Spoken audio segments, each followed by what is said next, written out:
Hey, I'm Cassie and welcome to another episode of HubSpot for Beginners. Today is episode 5 and we're going to be walking through required properties on a deal, or some other people call it conditional properties. If you're new to HubSpot, this is how you make sure that your team don't skip important details as they move deals throughout the pipeline. So to set this up, we're going to head over to the settings and then down to objects and then down to deals. Head over to pipelines and select the pipeline that applies to you here. And you'll see this column here called conditional stage properties. And this is where we add in the properties that we want to have filled in once we're moving a deal to a new stage. Choose the stage that you want to update with required properties.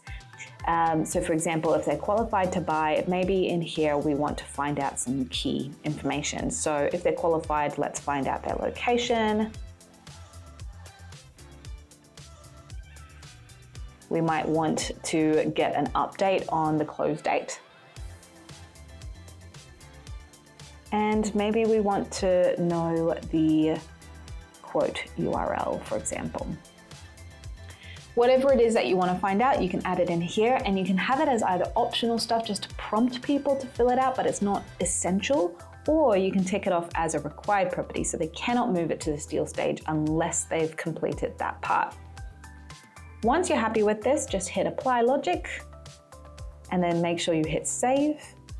And then you can go test it out in your deal pipeline. So you can move a deal over to that stage and see how it pops up and asks you to fill out that information.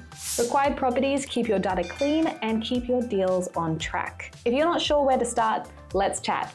Next, we'll wrap up the series by showing you how to clean up and close your deals.